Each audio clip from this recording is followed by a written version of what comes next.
اور یہ جو محبت ہوتی ہے نا، یہ بڑی اندھی ہوتی ہے، اس میں انسان جان کی بازی لگا دیتا ہے۔ آج کل کی محبتوں کی بات نہیں کر رہا میں اس محبت کی بات کر رہا ہوں جو نبی صلی اللہ علیہ وآلہ وسلم کو تم سے تھی۔ انہوں نے اپنا کمفرٹ زون، اپنی نیندیں قربان کر کے اللہ سے تمہارے لیے دعائیں کی تھی یار، آنسو بہائے تھے۔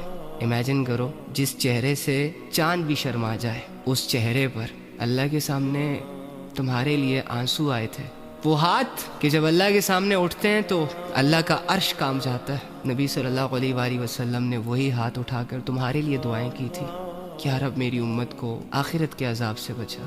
وہ ہستی کہ جس ہستی کا غم تو اللہ سے بھی برداشت نہیں ہوتا، وہ ہستی تمہیں سوچ سوچ کر اکثر اوقات غمزدہ ہو جاتا تھا۔ جو امتی، جو لڑکا، جو لڑکی اپنے اتنے بڑے محسن سے محبت نہیں کر پا رہا، اس کے لائے ہوئے دین پر عمل نہیں کر رہا، الٹا اپنے ہی ہاتھوں سے دین کو بدنام کر رہا ہے زمانے میں، کتنا ظالم ہے وہ شخص۔ پتہ نہیں نبی صلی اللہ علیہ وآلہ وسلم سے ہم کیسے نظریں ملائیں گے یار۔ وہ طائف کی وادی میں کھا کھا کے پتھر تمہارے لیے جو تڑپتا رہا، اسی کے طریقوں کو پیروں سے روندا، ذرا خود بتاؤ یہ کیسی وفا ہے، نبھا لو یار اس سے۔ قیامت کے دن اسی کی شفاعت کے منتظر رہو گے سارے۔ ان کی سنتوں کو، ان کی دعاؤں کو، ان کی محبتوں کو یوں اگنور نہ کرو۔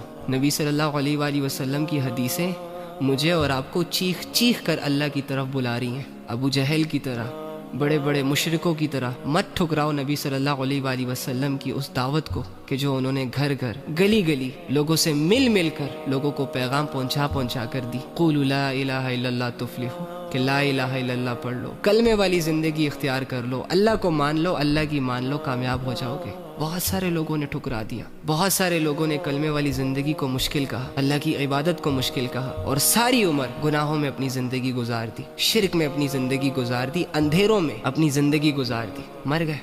کس کا نقصان ہوا؟ ان کا اپنا۔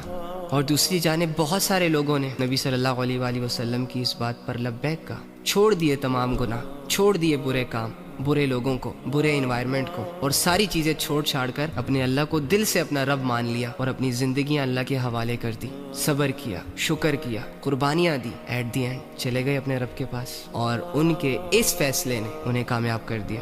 اب ہر زمانے میں لوگوں کو اللہ کی طرف بلایا جائے گا، اور چونکہ یہ زمانہ ہمارا ہے تو ہمیں بھی اللہ کی طرف بلایا جائے گا۔ پھر یا تو ہم اپنی مرضی سے اللہ کی طرف آ جائیں گے، اور یا شیطان کے راستوں پر چل کر موج مستیوں میں اپنی زندگی گزار کر مر جائیں گے۔ تو سوال کرو خود سے کہ جب تمہیں اللہ کی طرف بلایا جاتا ہے تو تم آتے ہو کہ نہیں آتے؟